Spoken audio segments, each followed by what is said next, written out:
Auditeurs et auditrices de Radio Djena, bonjour et bienvenue dans ce nouveau numéro de votre émission Et nous. De plus en plus de jeunes, d'enfants, d'adolescents passent la majorité de leur temps sur les réseaux sociaux, sur leur téléphone. Que ce soit le matin au réveil, à midi, après les cours, et d'autres même lorsqu'ils veulent se coucher, mettent les écouteurs, sont scotchés sur leur téléphone jusqu'à tard dans la nuit. D'après les études d'un expert, un jeune sur 3 passerait près de 8 heures de temps sur son téléphone, l'équivalent d'une journée de travail.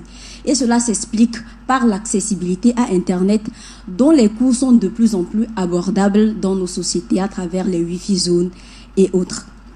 Cette forte présence des jeunes devient de plus en plus inquiétante puisqu'elle est permanente.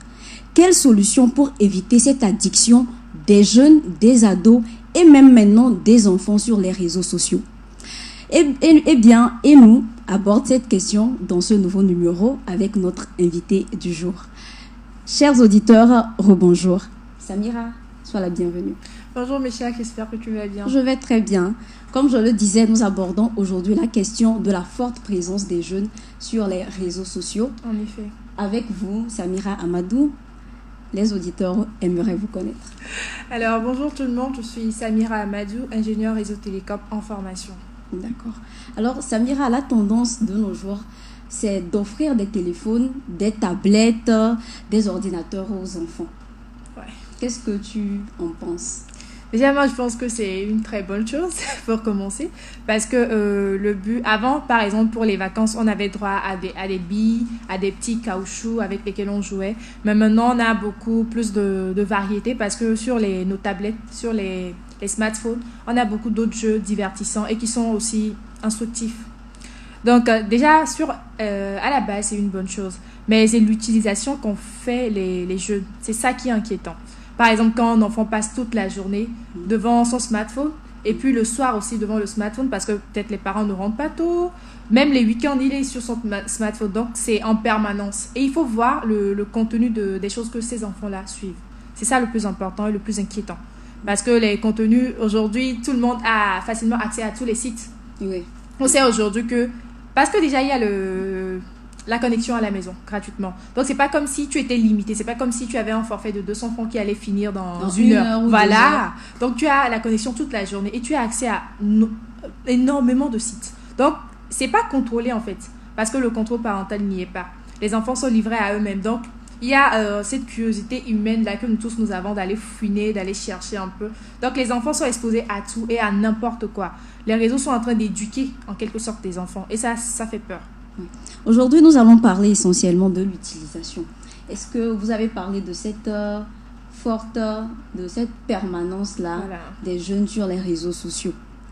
Qu'est-ce que vous pouvez en dire? Le constat, est-ce qu'il est général ou c'est juste au niveau de quelques adolescents qu'on remarque cela?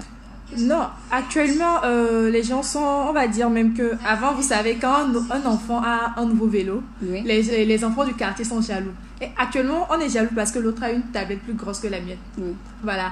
Donc, déjà, il y a cette concurrence-là, on va dire. Tous les enfants veulent que, papa, aux prochaines vacances, je ne peux pas rester à la maison sans rien faire. Parce qu'avant, rien faire voulait dire, par exemple, jouer. Faire de bons jeux là qu'on faisait en société et tout. Ou rester à la maison. Voilà, rester à la maison. Mais maintenant, les enfants se disent que la seule façon de profiter de ces vacances, c'est d'avoir une tablette, d'avoir un smartphone à la maison. La télé aussi, la télé. Maintenant, on va parler de l'utilisation. Les enfants, déjà, ils sont sur les jeux. Parce que déjà, quand les enfants ont leur tablette, la chose à laquelle ils pensent premièrement, ce sont les jeux. Et après, on va voir aussi les vidéos. On sait très bien que quand les enfants vont regarder un dessin animé, il y aura d'autres propositions. Et dans les propositions, là, il y a des choses qu'on ne veut pas forcément que l'enfant sache à son âge, à son jeune âge. Parce qu'on veut éduquer notre enfant, on fait un planning. On veut les éduquer selon nous-mêmes, ce en quoi nous croyons peut-être un peu. Les normes, les croyances, tout ça là. On veut peut-être qu'à cet âge-là, par exemple, on ne veut pas parler de la sexualité à l'enfant peut-être avant 10 ans. Mais déjà à 8 ans, l'enfant est en train de voir quelle position est adéquate pour quoi. Oui. Surtout avec maintenant l'intelligence, avec l'intelligence artificielle de Snapchat, tous les enfants sont sur Snapchat actuellement. Tous les enfants.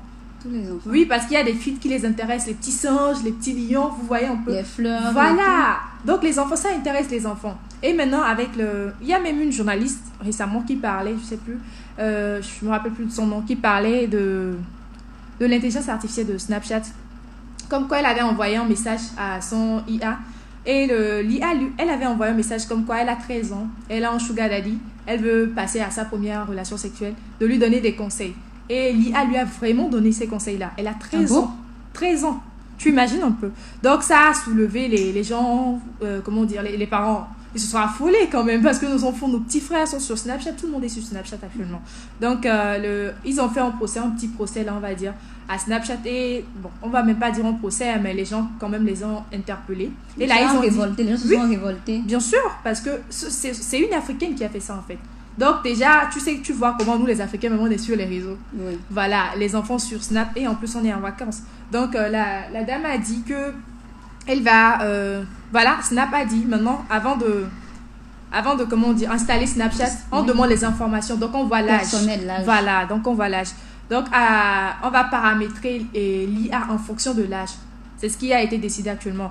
Donc, mais est-ce qu'on pourra contrôler vraiment? Des personnes peuvent donner de fausses informations. Bien sûr. Surtout que les enfants, en fait, quand on trouve une solution à un problème, il y a un autre problème qui est créé derrière. Parce que les enfants savent que, par exemple, le contrôle parental, oui. Les enfants peuvent supprimer ça. Ils peuvent réinitialiser le téléphone. C'est possible. Oui, ils peuvent réinitialiser le téléphone. Donc, aujourd'hui, on est en train d'essayer de trouver des solutions à des problèmes qui créent d'autres problèmes. Donc, les enfants, bien sûr, il va donner un autre âge. Parce que l'enfant, ce qu'il est venu chercher, c'est pas ce que nous, on lui propose. Voilà. C'est un humain aussi. Donc il y a cette curiosité-là qui est développée. D'accord. Tu as parlé tout de suite de Snapchat, de filtres. Est-ce que c'est ça qui explique la forte attraction que les ados et les enfants ont pour tout ce qui est Internet, réseau social? Non, bien sûr que non. Il y a par exemple, j'étais avec des gamins qui suivaient des vidéos de cuisine, de gâteaux. Je sais que les enfants aiment tout ce qui est pâtisserie et autres, là, voilà. Donc les enfants suivaient ces vidéos-là. Et ce sont des choses qui les intéressent, les trucs fun, on va dire les trucs divertissants et surtout les comédies. Les comédies, par exemple, tu passes et tu entends des enfants qui sont en train de répéter des phrases de certaines vidéos-là. Des vidéos comiques avec les pranks. Voilà, les vidéos comiques. Voilà, et les enfants, et ils aiment beaucoup ça, surtout la musique. La musique, les enfants qui dansent avec leurs parents, ils sont toujours là, ils écoutent la musique, ils regardent même des vidéos de certains clips qui ne sont pas trop, tu vois. Qui ne sont pas autorisés pour leur âge. Leur âge, voilà.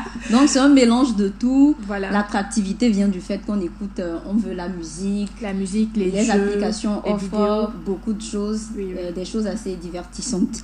Alors, par rapport à tout ça, cette attractivité, on se rend compte que sur les réseaux sociaux, on nous propose vraiment des choses intéressantes. Mais est-ce que maintenant, il est possible, est-ce que c'est réaliste de dire qu'on va réduire la présence de ces derniers sur les réseaux sociaux, puisque même actuellement, on est dans un monde où tout le monde cherche à augmenter sa popularité. Son nombre de followers. Oui, voilà, son nombre de followers, sa notoriété sur les réseaux sociaux. Est-ce que c'est réaliste? C'est réaliste, moi je dirais que c'est très très réaliste parce que si l'homme est allé sur la Lune, c'est bien parce qu'on a voulu. Oui. Donc si on prend des décisions et qu'on met toute la logistique derrière, tout ce qu'il faut, toutes les ressources derrière, ça peut. Par exemple, les parents. En fait, moi j'ai remarqué un truc, c'est que nos enfants, nos petits frères, ils suivent notre exemple. Quand vous êtes un parent et que vous rentrez le soir à la maison, vous êtes fatigué, vous n'avez pas le temps de. Vous n'avez pas. Parce que tous on va être réaliste. Hein. Vous travaillez par exemple de 8h à 21h. Vous venez, vous êtes fatigué, vous voulez vous reposer. Et le dimanche, vous êtes à la maison, vous êtes sur TikTok. Forcément, l'enfant prend exemple sur vous. Alors que par exemple, si le dimanche, vous êtes à la maison, vous avez une petite bibliothèque, là, comme nous avons dans nos salons, on met un peu les livres sans même des fois, on met des fois les petits romans qu'on a lus au collège, tu vois un peu. Donc si tu prends de ces livres-là, tu lis, forcément l'enfant va s'intéresser à ce que tu lis. Et en ce moment-là, tu peux par exemple, il y a des petites bandes dessinées là que tu peux lui proposer, tu payes ça. Les enfants suivent notre exemple. Donc au lieu de, par exemple, si tu passes la matinée sur ton téléphone, l'enfant est peut-être sur sa tablette, et après le déjeuner, tu passes à ton livre. L'enfant aussi, il te suit un peu dans la bibliothèque. Et tu vas voir que il y a des choses, c'est parce qu'on ne s'y met pas, qu'on ne découvre pas le plaisir qu'il y a dedans. Si l'enfant lit un livre et il voit que c'est très intéressant, je suis sûre que tout le monde a déjà eu cet effet-là de lire un roman qui a vraiment retenu l'attention et qui a voulu lire un autre roman. Donc l'enfant va s'intéresser plus à la lecture, par exemple. C'est pareil, hein, ça dépend de nos hobbies à tous. Si vous allez courir les matins, amenez votre enfant. Même s'il ne peut pas courir comme vous, marchez un peu, parlez. Et ça te permet aussi de découvrir ce que l'enfant veut pour lui proposer d'autres activités. Et ce que l'enfant fréquente aussi. Par exemple, tu es en train de discuter à ton enfant, il te dit « Ah, la dernière fois, j'étais en train de regarder une vidéo qui parlait de ci, qui parlait de ça. » Là, en même temps, tu apprends à connaître l'enfant et à savoir ce que l'enfant fait sur Internet. Ce qu'il aime aussi. Voilà, ce qu'il aime. Donc, en même temps, tu lui proposes des activités qui cadrent avec ça et ça l'éloigne un peu des réseaux. Aujourd'hui, on va pas se mentir, on peut pas vivre sans les réseaux. Les réseaux, même, c'est la vie actuellement. Mais il faut quand même qu'on trouve un moyen un compromis. Par exemple, de telle heure à telle heure, on est sur les réseaux. Et là, on est un peu avec les enfants, c'est ce qu'ils suivent. Donc, et de telle autre heure à telle autre heure, on est peut-être dans, comme je l'ai dit, à la bibliothèque, dans la salle de gym. On fait vraiment quelque chose avec l'enfant, on profite du moment. J'ai parlé des enfants qui suivaient les vidéos de gâteaux hier que j'ai vues. Par exemple, aujourd'hui, mardi, les enfants sont en vacances. Papa peut décider de rentrer tôt, maman peut décider de rentrer tôt. On se fait un gâteau. Tu vois un peu. Oui. Et l'enfant même va dire, dans ma vidéo, on a mis plus de chocolat que ça. Et voilà, il y a la créativité dans ça, le dynamisme. Et on voit aussi, en même temps, vous passez du temps ensemble. Des moments de qualité en famille. Voilà. Oui, tout de suite, tu as dit quelque chose qui a retenu mon attention. Tu as dit, actuellement, on ne peut pas se passer des réseaux sociaux. C'est important pour les adultes parce que les personnes adultes font du business. Oui. Ça leur permet de trouver des opportunités. Mais est-ce qu'au niveau des enfants, est-ce que tu penses que les enfants ne peuvent pas se passer des réseaux sociaux? Oui, moi j'en suis même convaincue. Qu'ils ne peuvent pas, c'est impossible qu'ils se fassent des réseaux sociaux. Vraiment. Les réseaux sociaux, peut-être pas, on va pas dire réseaux sociaux, mais quand même des tablettes. Parce que l'enfant, vous savez, les jeux sont conçus avec la psychologie humaine. Vous savez, je sais pas si ça se passe mais avec vous, mais quand tu prends une tablette, tu joues un jeu. Tu joues le jeu, tu te dis peut-être je vais jouer ça pendant 1 heure, mais 2h30 tu es toujours là. Oui. C'est parce qu'on paramètre tout ça là en fonction de nous, nos besoins, de notre manière de fonctionner. Donc les enfants sont déjà accros à ces jeux-là, par exemple. Et pour les réseaux sociaux aussi, oui, je parlais des comédies. Il y a des enfants qui sont tout le temps sur TikTok parce qu'ils ont envie de voir ça.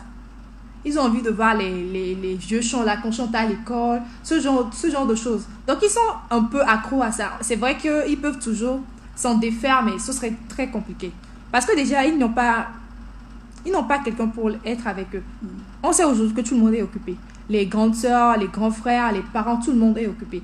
Donc le temps qu'eux aussi, ils ont de s'amuser, c'est sur les réseaux. C'est pas comme s'ils avaient d'autres choses plus intéressantes à faire. Eux, ils se disent que c'est la meilleure chose qu'ils peuvent faire actuellement, en ce moment-là. C'est pour ça qu'ils sont sur les réseaux. Donc il serait difficile de les enlever des réseaux-là. Et en même temps, ça les cultive. D'accord. Est-ce que ce n'est pas peut-être parce qu'on leur offre cela? Peut-être c'est la seule chose qu'ils ont à disposition. C'est la raison pour laquelle qu'ils aiment. Il y a ça aussi. Et je parlais du côté instructif. Quand les enfants sont sur les réseaux, des fois, ce n'est pas forcément pour faire de mauvaises choses. Il y a des enfants qui apprennent les langues sur le téléphone. Un enfant qui est à la maternelle, il apprend, par exemple, on met les dessins, on met banane, il voit la banane, il ne connaissait pas, il ne savait pas que ça s'appelait banane.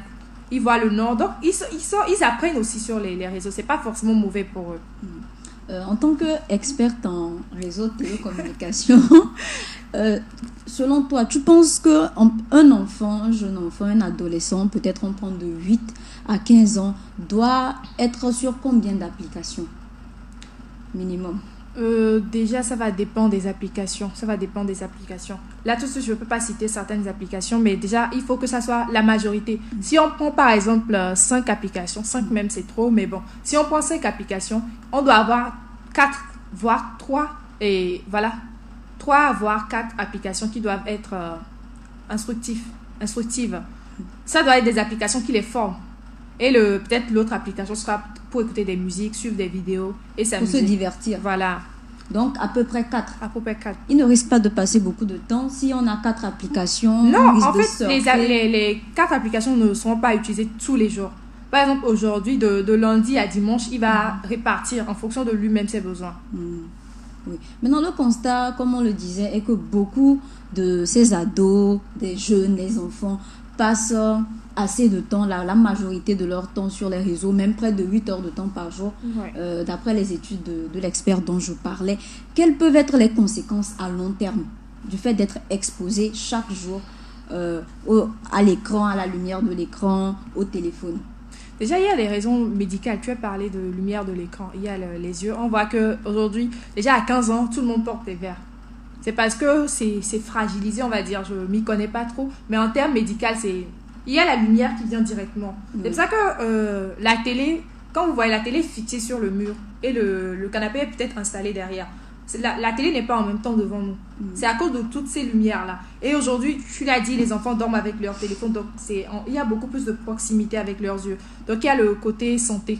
Et il y a le côté aussi, on va dire, psychologique. Ça parle toujours de santé, c'est la dépression. La dépression? Oui. Rester sur les réseaux peut créer la dépression. Bien sûr. Il y a les enfants aujourd'hui qui voient tel enfant est à Santorini avec ses parents. Alors que moi, mes parents, déjà, les parents ne sont pas là. Il se dit déjà, les parents ne sont pas là, donc ils ne m'aiment pas forcément. Et peut-être l'enfant, il subit les harcèlements à l'école. Donc déjà, il est quelqu'un qui se retrouve seul.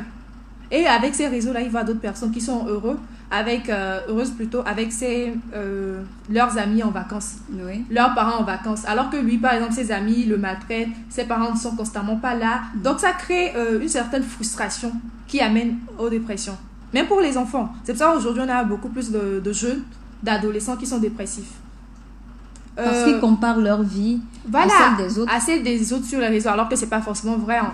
Parce que les gens peuvent juste aller à une excursion, poster des photos. C'est pas comme s'ils étaient vraiment amis avec leurs camarades. Donc il y a le côté de la santé, les yeux, il y a le côté psychologique, et ensuite il y a le côté de l'éducation. On laisse plus les réseaux éduquer nos enfants. Quand je parlais des comédies, les comédies ne comportent pas forcément un langage qu'on aimerait que nos enfants adoptent. L'enfant parle mal. Tu te demandes, l'enfant a trouvé ça où? Il te dit, c'est sur TikTok, il y a un Togolais là qui insulte les gens. Tu vois un peu? Oui. Voilà. Il y a la musique. Quand les enfants écoutent ce genre de musique, il y a le langage aussi. C'est pas trop ça. Quand l'enfant écoute de la musique vulgaire, l'enfant a tendance à reproduire. Parce que un enfant, il apprend.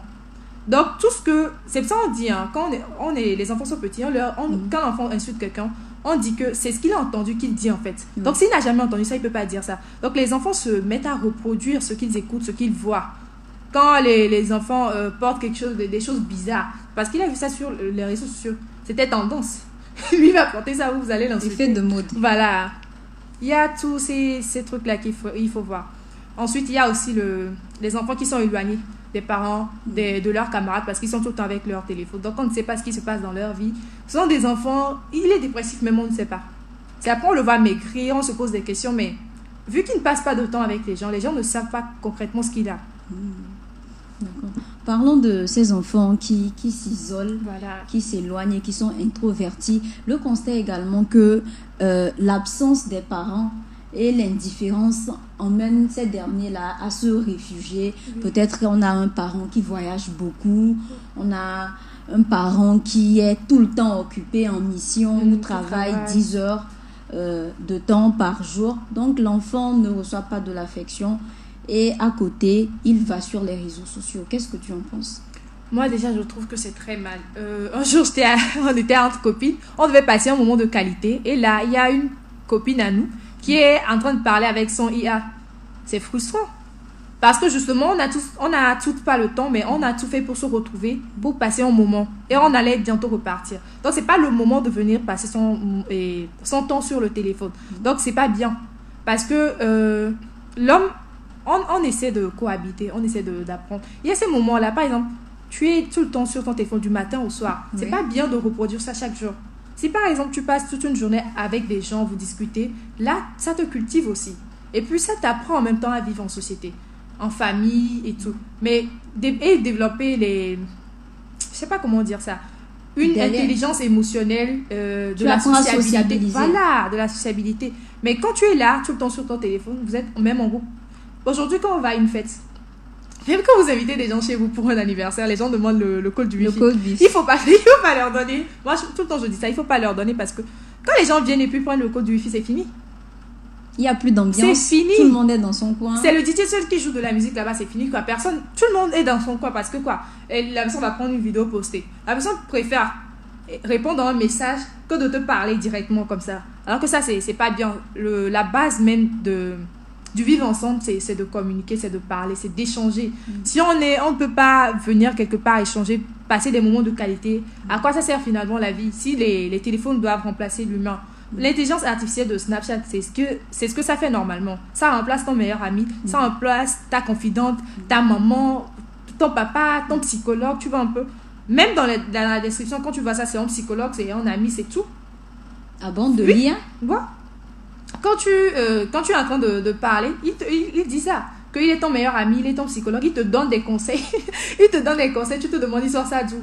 Un peu comme un être humain. Voilà, c'est dans son programme en fait d'interagir avec les êtres humains. Mais ça ne doit normalement pas remplacer les êtres humains. Parce que, comme je l'ai dit, ce sont des moments de qualité. On apprend les uns des autres. On se cultive. Et puis, il y a cette chaleur humaine-là qu'on ressent quand on discute avec les gens. Un téléphone ne peut pas venir remplacer ça, tout simplement. Parlons de cette chaleur humaine. Il y a il y a plusieurs personnes sur les réseaux sociaux, notamment certains influenceurs, qui ressentent plus l'amour venant des gens quand ils sont sur les réseaux sociaux. Parce que là, quand ils postent des vidéos... Tu es belle. Tu es belle. Il y a des compliments. Le plus beau, le pain. Voilà, il y a de bons compliments. Donc, on préfère rester là-bas pour attirer... Il y a certains même qui disent, il y a des gens qui sont sur les réseaux pour attirer l'attention. Oui, bien sûr. Est-ce que tu es, moi, tu es de ce Moi, je partage même l'avis là parce que des fois, quand tu es là, ton cœur déprime un peu là, tu poses photo puis on dit tu es belle là. Ça réchauffe un peu le cœur. Mais en même temps, c'est bien, mais c'est pas bien aussi parce qu'on ne voit que ce côté-là de toi quand tu es sur les réseaux. Je parlais de l'enfant qui est dépressif parce qu'il voit un autre enfant avec ses parents passer des vacances à Santorini, alors que peut-être les parents sont en train de travailler, mais l'enfant, lui, il est seul dans l'hôtel là-bas. Alors que tu es à la maison, tu peux aller jouer avec tes amis dehors. Lui, il est là-bas, il ne connaît personne. Donc, il faut pas... On ne voit que le... Comment on dit? La partie visible de l'iceberg. Voilà, de l'iceberg. Alors que la médaille a son revers, comme on le dit. Donc, il faut pas... Cette personne-là que vous voyez belle, peut-être elle a mille et un problèmes. Comme on l'a dit, la personne recherche de l'attention. Si la personne recherche de l'attention, c'est parce que à un côté, la personne ne se sent pas vraiment bien. La personne est peut-être déprimée. La personne a peut-être perdu même son emploi, un enfant. Donc, il y a ce côté-là. Alors, au lieu de lui dire, elle est belle, tout ça là, pourquoi les gens qui ne sont pas à côté d'elle ne la réconfortent pas? Par exemple, on dit, la personne a peut-être perdu, bien la personne est malade. Elle vient de sortir d'un coma, par exemple. Et ses parents, ses amis peuvent la faire sortir, lui apporter des cadeaux, des fleurs. Ça, je pense que ça, c'est plus authentique et c'est plus naturel que de poster une photo sur Internet où les gens vont lui dire qu'elle est belle. Ça, c'est vrai, ça va te remonter le moral pour un moment, mais ça va passer. Alors que si tu as des amis, on sait que peu importe ce qui se passe, ils seront là. Ça, c'est plus authentique, je pense. Ok, d'accord. Est-ce que tu penses qu'il faudrait s'inquiéter, s'alarmer lorsqu'une personne passe son temps à s'afficher et semble vouloir attirer de l'attention? Oui, parce qu'on a beaucoup de personnes qui ne sont pas vraiment en vie, mais qui sont parmi nous. Quand ces personnes-là font ça, normalement, ça doit faire un peu mal. Parce que ce sont des personnes qui recherchent de l'attention, comme on l'avait dit. Ce sont des personnes qui recherchent de l'amour. Ce sont des personnes qui sont tristes, qui sont seules. Donc, il faut pas encourager ça normalement. Parce qu'il faut... Les gens aujourd'hui ont tendance à être trop introvertis. Nous tous on l'est un peu. On a nos 4 mètres là qu'on ne veut pas que les gens franchissent, mais il faut quand même des fois accepter de se faire aider. Et ces personnes-là justement ne le font pas.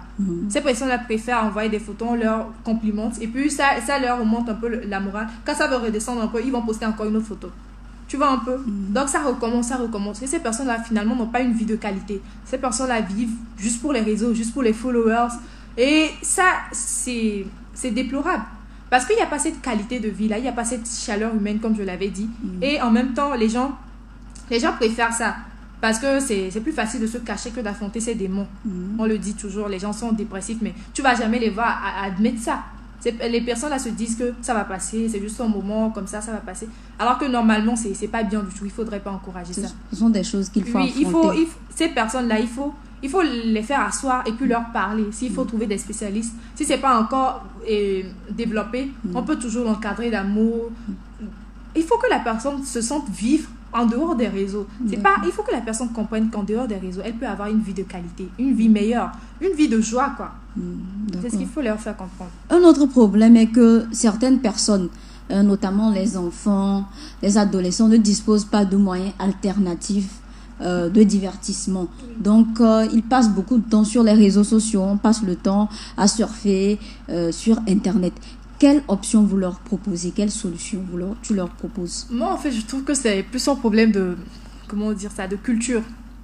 Quand, on va dire nos arrière-grand-mères, je sais pas trop, ce sont des gens, par exemple, qui allaient au marigot et sur le chemin du marigot, qui s'amusaient.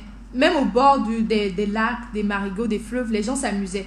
Donc, ça ne dépendait pas forcément de l'argent, de la richesse des parents ou bien du matériel. Ensuite, il y a eu d'autres générations, on va dire, quand nous, on était petits, il y avait les ampés, les choux, les trucs comme ça qu'on faisait. Mais il n'y a plus ça. Voilà, justement. Et ça, on est en vacances, mais des fois, tu passes dans un quartier, c'est vide. Parce qu'ils sont soit devant la télé, soit devant leur téléphone. Avant, pendant les vacances, tu ne peux même pas prendre une moto pour traverser un quartier. Certaines ruelles. Voilà, parce que c'est plein. C'est plein. Il y a des enfants qui attendent leur tour. Il y a ceux-là qui sont en train de se bagarrer. Même il a pris mes billes, tu vois un peu. Donc, moi, je pense que c'est la culture. C'est l'éducation qu'on donne à nos enfants. Parce qu'on se dit, on n'a plus le temps. S'il est dehors, il est exposé aux accidents. S'il est dehors, il va traîner avec tout le monde. Et sur Internet, il traîne avec des gens pires. Tout le monde peut se lever et écrire à tout le monde.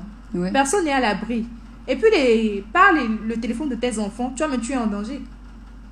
Vous n'êtes pas sans savoir que il y a un réseau dans la maison. Il y a un Wi-Fi. Et l'enfant est connecté au même Wi-Fi que vous et vos équipements. Si on peut facilement atteindre le Wi-Fi du téléphone de votre enfant. Si vous avez votre ordinateur professionnel à la maison, même personnel, vos données sont en danger. Il ne faut pas qu'on se dise que c'est parce que l'enfant est à la maison que je suis protégée, que je ne vais pas, on ne va pas m'appeler pour me dire qu'il a eu un accident. C'est faux. Il faut c'est nous-mêmes, on se met ces barrières-là. Les enfants peuvent s'amuser. On ne leur donne pas d'autres alternatives. Quand par exemple les enfants sont en vacances, pourquoi ne pas aller au village? Pourquoi ne pas aller, même si ce n'est pas au village, dans une ville, par exemple à Aléro, on emmène les enfants faire un week-end, une semaine même. Des excursions, voilà, des excursions, voilà. On organise tout le temps ces trucs-là. Ces enfants-là découvrent d'autres enfants, partagent des moments de qualité avec d'autres enfants. Et ça leur ouvre l'esprit, comme on dit. Parce qu'on n'a pas, quand on est chez nous, on ne connaît pas ce qui se passe dehors. Ouais. Mais quand on côtoie d'autres enfants, de d'autres horizons, là, on connaît plus beaucoup de choses. Et on est un peu plus intelligent. Je vais dire ça comme ça. On est un peu plus intelligent. Ça rend vos enfants même matures, mûrs. Parce que quand l'enfant est tout le temps à la maison, tout le temps projet, il ne connaît pas vraiment ce qui se passe dans la vie. Et il est refermé sur lui-même. Voilà. Est-ce que la meilleure même des solutions, finalement, ne serait pas de retirer carrément le téléphone? Parce qu'il y a des parents parfois qui disent « Je n'ai pas le temps, donc j'offre une tablette. Maintenant, le monde est mauvais, il faut se méfier. On ne sait pas quelles sont les intentions des gens. Les gens sont de mauvaise foi, les personnes sont malhonnêtes. » Est-ce que finalement, la solution, c'est pas de dire « Ok, comme on ne peut pas contrôler ce que vous faites sur les réseaux sociaux, on retire le téléphone. » Non. Moi, je suis totalement contre déjà. Parce que comme je l'avais dit, être avec son téléphone, c'est pas forcément mauvais. En fait, quand chaque avancée qui est faite, chaque avancée technologique qui est faite, c'est d'abord pour le bien de l'homme. C'est d'abord pour le bien de l'homme. Donc, il ne faut pas tout le temps voir le mauvais côté des choses. Il faut juste essayer d'adapter ça. Au lieu de, par exemple, retirer la tablette, pourquoi ne pas conditionner la tablette? Je te donne la tablette. Si, par exemple, je te donne un livre de 100 pages, par exemple, un petit roman de 100 pages, et je te dis que dans une semaine, tu dois finir le roman et me faire le résumé. Après ça, tu auras la tablette pour une journée, par exemple. Et l'enfant, comme je l'avais dit, quand tu apprends à aimer quelque chose, finalement, des fois, mon enfant ne va pas réclamer la tablette, mais un autre roman. Il va dire, j'ai vu un autre roman. La dernière fois, tu m'as donné la tablette, je cherchais certains livres qui parlaient de la même chose, bien le tome 2 de ce livre-là que tu m'avais donné. Est-ce que je pourrais avoir un autre livre comme ça? Ou bien le tome 2, tu pourrais me l'acheter? Tu vois un peu? Donc, au final, les enfants ne vont plus réclamer peut-être en casque ou bien en téléphone, mais les enfants vont réclamer des livres, des bouquins par exemple, ou bien un abonnement à la salle. Peut-être que l'enfant s'est découvert, je sais pas, une passion. Voilà, une passion pour le sport, pour le foot, tu vois un peu? Les enfants c'est pas forcément péjoratif les smartphones, la technologie. Au contraire, normalement, ça devait nous servir à faciliter notre vie, à ouvrir notre esprit. Et des enfants même qui peut-être vont développer une communauté entre eux, les enfants. Peut-être contribuer à faire des petites choses que nous, on ne voit pas forcément. Les enfants, aujourd'hui, quand on voit les jeunes, combien de jeunes on voit s'organiser, s'associer pour faire des choses dans nos communautés? C'est justement parce qu'il y a les téléphones. Imaginez si ces jeunes-là étaient privés des téléphones. Tu ne me connais pas, je ne te connais pas, on ne va pas venir tout de suite dire qu'on va faire quelque chose. Parce qu'on ne va même pas se voir jusqu'à fixer un rendez-vous. Mais sur le téléphone, on peut lancer des trucs. Et là, je vois, c'est une opportunité, je postule. Et je ne sais pas si tu vois ce que je veux dire. Oui. Donc, il ne faudrait pas retirer le téléphone, mais trouver des compromis. Voir comment ça peut améliorer la vie des enfants, de nos enfants, plutôt que détruire leur vie. Et il faut aussi servir d'exemple. Tu vas pas dire à ton enfant de pas être sur TikTok alors que l'enfant est à de t'écouter rire là-bas du matin au soir. L'enfant te dit, papa, le riz est en train de brûler, maman, le riz est en train de brûler. Toi, mais tu es là-bas, tu es sur TikTok, c'est pas bien. C'est ce qu'il faudrait corriger, nous-mêmes nos habitudes. Parce que tout ce que nous faisons, les enfants, ils voient ça. Ils copient. Voilà, ils copient. Ils se disent que si papa fait ça, je dois le faire aussi. Parce que les enfants voient en nous des modèles. Il ne faut pas qu'on oublie ça. Les enfants voient en nous des modèles, des personnes à suivre. Si nous-mêmes on est sur TikTok, c'est fini. Ça veut dire que les enfants vont emboîter le pas. C'est fini. Alors, il y en a également qui ont l'envie, qui voudraient eux-mêmes arrêter, réduire leur présence sur les réseaux sociaux, ou certains même veulent carrément arrêter, mais n'arrivent pas. Qu'est-ce que tu peux leur proposer comme solution? Moi, déjà, je trouve que c'est une question déjà d'objectif. Quand il faut savoir ce qu'on veut. Par exemple, je fais une liste de choses que je veux et ensuite je fais une liste de mes hobbies. C'est très important. Liste de mes hobbies. Est-ce que c'est par exemple l'aventure, les voyages, les voyages, la lecture, le foot, la boxe, tu vois un peu. Quand tu fais cette liste-là d'objectifs, il faut ensuite faire les choses que tu dois faire pour atteindre ces objectifs-là. Et comme ça te permet de... Quand tu es sur TikTok, par exemple, tu te dis, il faut que je fasse ça. Tu vois? En même temps, c'est toi-même qui te mets des barrières. Il n'y a plus personne pour venir te dire, il faut que tu fasses ça, il faut que tu fasses ça. Il y a d'autres qui optent pour les alarmes. Par exemple, si je suis de 20h à 21h sur TikTok, à 21h, il doit avoir une alarme pour me dire que je dois partir ou je dois faire autre chose. Donc, il faut avoir les hobbies aussi. Quand tu sais que chaque dimanche matin, je dois courir, tu ne vas pas te lever le dimanche matin et puis être 2 heures sur TikTok. Donc, il faut voir les hobbies, il faut voir aussi les objectifs qu'on veut atteindre. Moi, je pense que ce sont les deux plus importantes choses qui nous motivent. Parce que, justement, c'est la motivation qui manque. Des fois, tu veux vraiment quitter les réseaux, mais tu ne sais pas comment faire. Parce que tu n'es pas motivé. Tu te dis, demain. Mais quand tu sais que, par exemple, dans 5 ans, je dois faire ceci, et pour faire ceci, je dois, par exemple, suivre une formation. Tu suis la formation de lundi à vendredi, tu rentres fatigué, tu n'as pas le temps d'être sur les réseaux. Peut-être le samedi et le dimanche, mais le samedi, par exemple, tu sais que tu dois courir. Le dimanche, tu sais que tu dois lire tes livres, tu vois. Donc, ça te limite un peu. Peut-être tu auras 30 minutes par jour sur les réseaux, sur tous les réseaux. Et 30 minutes, c'est à toi de les répartir. Par exemple, WhatsApp, je peux faire ça du lundi à vendredi. Et samedi, dimanche, tu vois un peu, tu te répartis toi-même ce que tu dois faire. Et là, tu as un emploi du temps que toi-même, tu peux gérer au mieux. Tu fais un agenda. Voilà, un agenda. Et tu mets c'est vrai, de temps à autre, tu vas varier. Par exemple, un jour, tu rentres très, très fatigué, mais tu n'as pas sommeil. Là, tu vas décider de passer plus de temps peut-être sur les réseaux. Donc, c'est à nous-mêmes de s'adapter. Il faut qu'on trouve nos hobbies et nos objectifs. C'est en fonction de ça qu'on arrive à manager notre temps. À se discipliner également. Et maintenant, que doivent faire les parents pour régulariser l'utilisation des smartphones chez les enfants? Et surtout, qu'est-ce que les parents doivent faire pour mettre leurs enfants à l'abri des contenus explicites, des contenus à caractère sexuel, et également pour protéger les enfants des situations de harcèlement?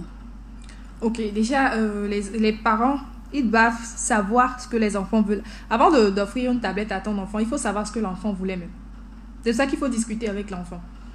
Peut-être qu'au lieu de la tablette, l'enfant voulait un vélo. Maintenant que tu lui as offert la tablette et l'enfant a vu ce que la tablette contenait et ne veut plus s'en lasser. Tu vois un peu?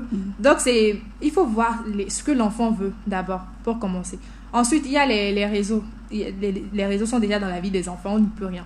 Il faut paramétrer nous-mêmes le téléphone des enfants. C'est pour ça que sur chaque téléphone maintenant, il y a l'option contrôle parental. Il faut rentrer dedans. Par exemple, tu peux dire que si l'enfant doit installer telle application, on doit m'envoyer un mail pour me demander la permission qu'il envoie ça, qu'il télécharge ça. Ah bon, c'est faisable? Oui, c'est faisable. C'est faisable. Et ça même, moi j'ai eu ce cas-là récemment. Mon petit frère, il m'a approché, il m'a dit, il a une carte SIM depuis, mais il n'a pas de WhatsApp. De lui installer WhatsApp.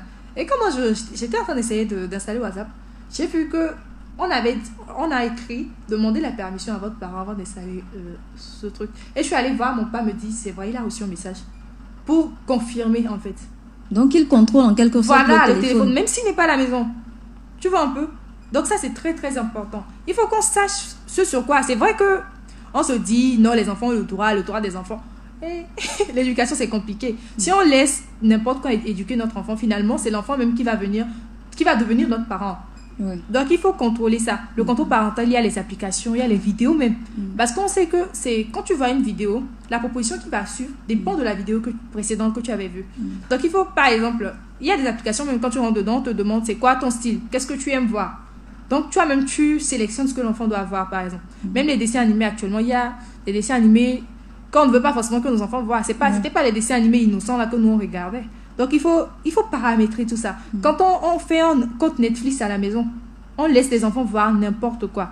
Il faut tout ça là, il faut régler ça. De telle enseigne que ça ne soit pas contre nos normes, contre nos croyances et contre l'éducation qu'on veut inculquer à nos enfants. C'est très important. D'accord. Alors, comme tu le sais, comme les auditeurs, vous le savez, nous sommes actuellement en période de vacances.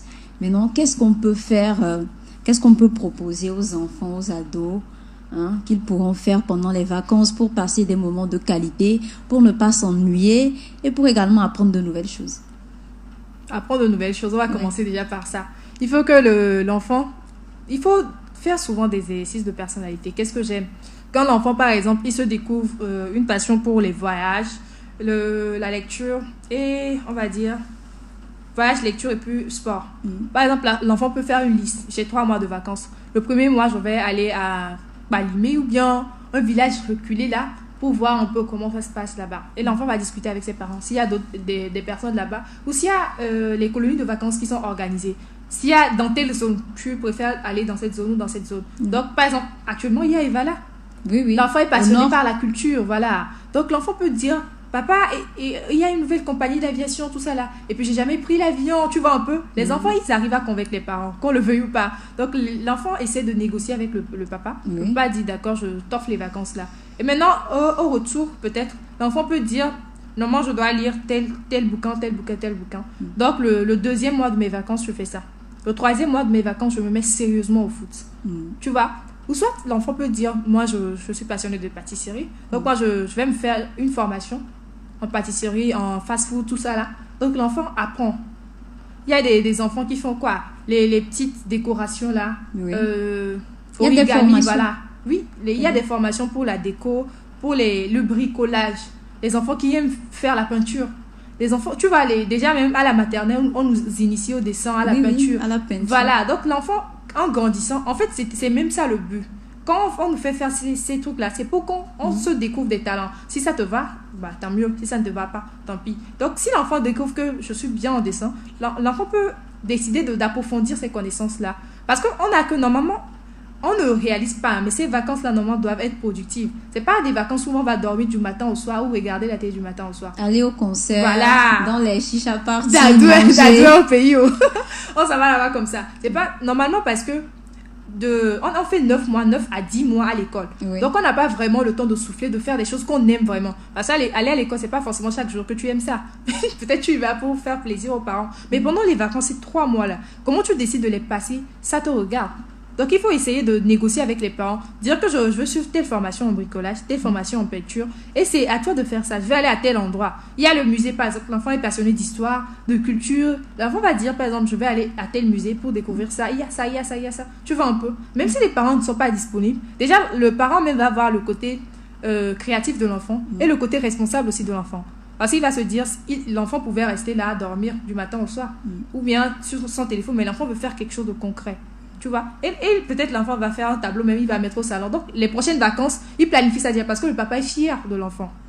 Il rentre, il voit le tableau, il se dit, mon Picasso, tu vois un peu. C'est l'œuvre de son enfant. Voilà. Donc, ça motive aussi les parents à investir dans l'éducation de leur enfant. Parce que l'éducation, c'est pas uniquement l'école. L'éducation, il y a les formations. Voilà, l'informatique, j'oubliais même, c'est très important. L'informatique, les enfants qui font la mécanique déjà, ils démontent leur voiture, l'électronique, la mécanique, même le truc là. Il y a des enfants dans des pays développés qui ont des heures pour faire la menuiserie, voilà. Oui. Voilà, qui font les petites tables, comment dire, la sculpture. Les enfants font des petites statues, tu vois un peu, la poterie aussi. Donc, on devrait initier ces enfants à plusieurs activités. C'est pour ça qu'il y a les colonies de vacances. Parce que les colonies de vacances, vous faites beaucoup d'activités. Oui. Et là, l'enfant se découvre des talents, l'enfant se découvre des hobbies, et ça l'ouvre aussi l'esprit. D'accord. Alors, vous avez noté tout ce que Samira a dit. Elle a cité beaucoup de choses. Il faut permettre à l'enfant de découvrir ses talents, lui permettre de faire des choses productives, plus précisément des choses qui ont trait à sa passion. Samira, nous sommes arrivés presque à la fin de cette émission. Nous tirons vers la fin. Ton dernier mot? Mon dernier mot serait... c'est vrai, aujourd'hui, c'est vraiment cri que les enfants, ils sont tout le temps sur le téléphone. Les enfants, ils ne font plus rien de leur temps libre et tout. Mais il faudrait pas voir, comme je l'ai dit, le mauvais côté de la chose. Il faut voir qu'est-ce qu'ils font sur le téléphone. Si par exemple, c'est un enfant qui aime lire les chroniques, donc il lit du matin au soir, tu ne sais pas, tu te dis peut-être qu'il est en train de regarder une vidéo. Donc, il faut apprendre à connaître les enfants, à les initier à des activités peut-être parallèles, mais il ne faut pas les enlever du téléphone parce qu'il va ressentir ce manque-là. Aujourd'hui, on a beaucoup d'enfants dans nos quartiers qui utilisent des téléphones, mais dont les parents ne sont pas au courant. Ils se cachent pour le faire. Ils se cachent pour utiliser des téléphones. C'est-à-dire, l'enfant te demande de l'argent au cours de l'année, tu ne sais pas, tu te dis, c'est pour payer un document, c'est pour un voyage scolaire, mais l'enfant, il est en train de... Comment dire ça? Économiser. Voilà, d'économiser. Et il se fait acheter un smartphone qu'il utilise à la maison, mais tu n'es même pas là pour savoir qu'il est en train d'utiliser ça. Alors que si toi-même, tu as cette possibilité-là à l'enfant, tu peux paramétrer, comme je l'ai dit, le téléphone. Et c'est ce qu'on fait, en fait. Il ne faut pas interdire quelque chose à l'enfant, mais déjà, il faut faire voir à l'enfant pourquoi tu ne peux pas utiliser ça du matin au soir. Lui dire, par exemple, que c'est pour ses yeux, c'est pas bien. Tu vois un peu? Lui dire, par exemple, qu'il y a des choses pour le moment qu'il ne peut pas, normalement, qu'il ne peut pas faire, par exemple. Tu ne vas pas lui dire qu'il y a quelque chose de caché aussi parce que c'est là même ça va l'attirer. Donc il faut essayer de connaître d'abord notre enfant, de passer du temps avec ces enfants-là et d'adapter les activités, comme je l'ai dit, à leur personnalité.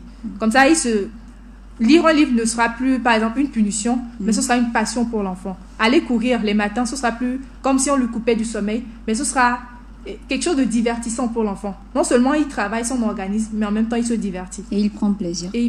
D'accord. Alors... merci, chers auditeurs. Nous sommes arrivés à la fin de cette émission. Samira Amadou, merci d'avoir répondu à notre invitation. Eh bien, chers auditeurs, chères auditrices de Radio Djena, nous sommes arrivés à la fin de cette émission. Merci pour votre fidélité. Nous avons parlé aujourd'hui des réseaux sociaux, de comment réduire la présence des enfants, des jeunes, des adolescents sur les réseaux sociaux, sur le net. Et nous étions avec Samira Amadou, étudiante en réseau télécommunication. On se donne rendez-vous le mardi prochain à 11h GMT sur Radio Djena. D'ici là, portez-vous bien et à très vite. Au revoir.